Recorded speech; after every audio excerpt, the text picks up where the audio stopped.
UP chairman CREDAI Purvanchal MD Roma group excellence in the real estate leadership and industry development में इनको ये सम्मान दिया जा रहा है। आकाशदीप जी, आपके साथ मैं शुरुआत करूंगी क्योंकि इससे पहले भी हम चर्चा रियल एस्टेट को लेकर कर रहे थे और खास तौर से पूर्वांचल और बनारस के इलाके में रियल एस्टेट का बूस्ट आपने कितना ज्यादा देखा है एंड मोर इम्पोर्टेंटली उसके पीछे के आपको रीजंस क्या समझ में आते हैं? देखिए, पूर्वांचल जो है सबसे ज्यादा निग्लेक्टेड एरिया था, चीफ मिनिस्टर कोई भी रहा हो। प्रधानमंत्री जी के आने के बाद और मुख्यमंत्री जी के आने के बाद डबल इंजन की जो सरकार करी जा रही है, आज जो इंफ्रास्ट्रक्चर पे काम हुआ है वो किसी भी व्यक्ति को आराम से दिखता है कि किस लेवल पे काम हुआ है। आज बनारस में रिंग रोड जो है 35-40 साल पहले प्रपोज की गई थी, जिसका कि विरोध हुआ, सब हुआ। आज रिंग रोड अपने बनारस में मिली है, जो कि गाजीपुर, जो Banaras is literally virtual capital of eastern UP and western Bihar. Right. So infrastructure is a major thing because connectivity के बिना कोई भी चीजें, आपका ट्रैवल है। आज बनारस में लोग शॉपिंग के लिए, लोग हेल्थ केयर के लिए, एजुकेशन के लिए, फॉर एनी रीजन वो कनेक्टिविटी। एयरपोर्ट बनारस में तब से है जब यूपी में शायद 1 या 2 एयरपोर्ट ऑपरेशनल हो, या मेरे ख्याल से पहला एयरपोर्ट ही बनारस ही रहा। तो कनेक्टिविटी के उससे पूरा पूर्वांचल और वेस्टर्न यूपी बनारस आता था। आज इंफ्रास्ट्रक्चर इतना अच्छा हो गया है कि सबका फुटफॉल इतना बढ़ गया है। आज उस इंफ्रास्ट्रक्चर की वजह से टूरिज्म को देख लीजिए। आज वाराणसी जो है सबसे बड़ा टूरिस्ट हब हो गया अक्रॉस द वर्ल्ड।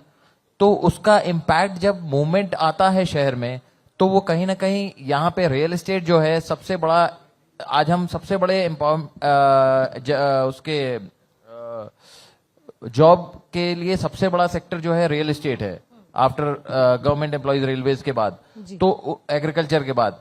तो हम लोग चीजों को इस तरीके से डेवलप हो रहा है कि इंफ्रास्ट्रक्चर बाहर, रिंग रोड और सब है, तो शहर जो बनारस कंजेस्टेड था अब बाहर मूव कर रहा है।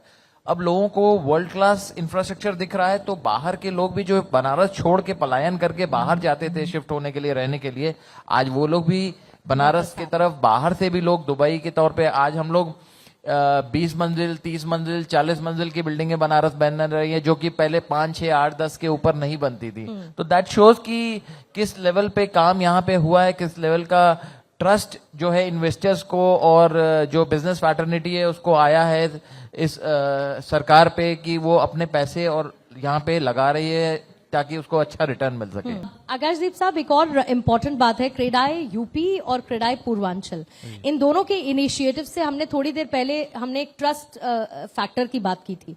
फिर उस ट्रस्ट फैक्टर के साथ साथ हम ये भी देखते हैं कि अब लोगों की पसंद नापसंद, घर खरीदना है तो कैसा होना चाहिए, कैसे बैलेंस कैसे बनता है इन सब के बीच, और ट्रस्ट फैक्टर को बिल्टअप करने के लिए आप लोग कैसे काम कर रहे हैं?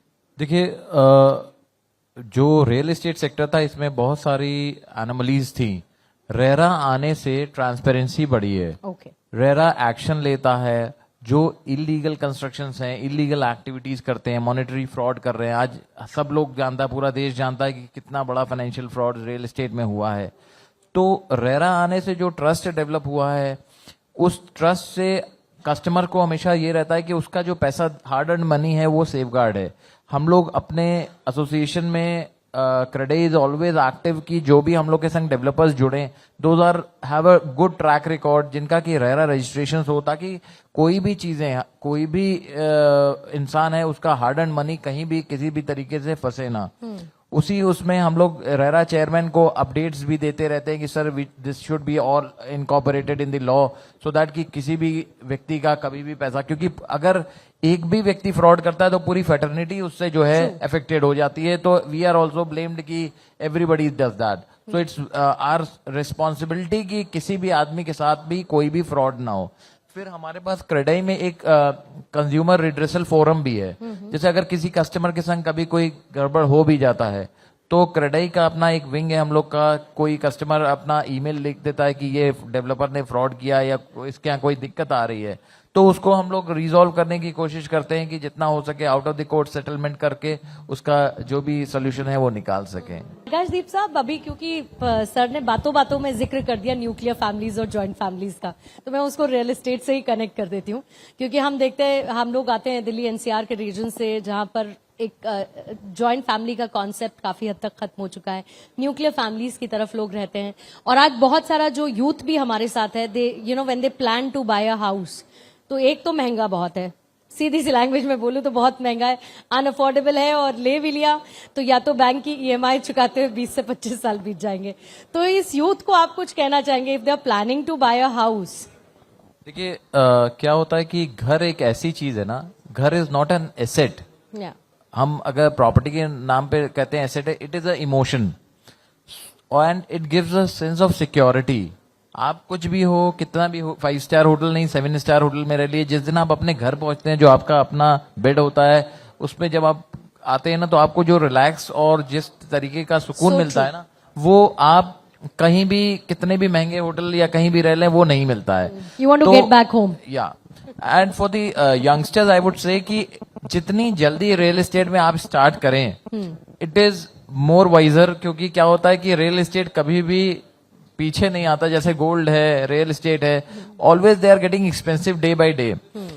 और कभी भी अपने आप को, जिसको कहते हैं ना, ओवर बजटिंग करके बहुत बड़े साइज में नहीं जाना चाहिए। इट इज ऑलवेज गुड कि आप to start with, you can always start with a smaller unit, studio apartment. घर से घर बनता है, घर से घर बनता है। I like we are like from last 4 decades in Varanasi in real estate.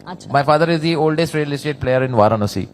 So we have seen people evolving from 1 BHK to 2 BHK to 4 BHK. Like जब आदमी ज्वाइन करता है तो उसकी सैलरी छोटी है, तो उसी समय बहुत एम्बिशियस होके बहुत बड़ा फ्लैट लेना, because you have so many other responsibilities also, so you can always have an option to upgrade later on. So to start early is a very good thing, and to start with a pocket friendly, budget friendly units is a advice from me for the youngsters. But दिल पर हाथ रखकर बस इतना बताइएगा कि अगर कम salary भी है तो आज एक छोटा घर भी अफोर्ड किया जा सकता है. Definitely definitely. आपको मतलब ये प्लेटफॉर्म नहीं है, पर हम आपको बता रहे हैं. My father is always into, he prefers affordable housing. अभी हम नया प्रोजेक्ट लेके आ रहे हैं 1 BHK का फ्लैट. एवरीबडी वाज क्रिटिसाइजिंग कि 1 BHK आप क्यों ला रहे हैं. तो देयर इज अ सेगमेंट जो नहीं अफोर्ड कर सकता. 25-30 लाख में फ्लैट मिल रहा है, 10% का आपको डाउन पेमेंट 2.5 लाख रुपए देना है, 3 लाख रुपए देना है. 2.5 लाख की आज बाइक आ गई है. And the rest of the payments you have to do in EMIs. पहले प्रधानमंत्री जी ने एक स्कीम चलाई थी, credit link subsidy scheme. You are getting interest subsidy on the loan that you are taking. पर for some reason क्या था, वो बंद कर दी गई. बट आई थिंक कि अभी इलेक्शन हमारा आने वाला है, तो maybe in this budget I am expecting कि ये credit link subsidy scheme for the, और वो भी उसका बहुत अच्छा स्कीम था कि it was limited to affordable housing only, so that the people who can not afford it, premium segment के लिए नहीं था, तो उनको इंटरेस्ट सब्सिडी 4% की मिल जाती थी. तो आपकी EMI काफी रिड्यूस हो जाती, तो एवरीबडी कुड अफोर्ड. फिर से नहीं एकदम definitely right time to, definitely it's the right time to go for real estate. आपका अगर अपना घर नहीं है तो डेफिनेटली जितनी जल्दी स्टार्ट कर देंगे उतना बेटर है.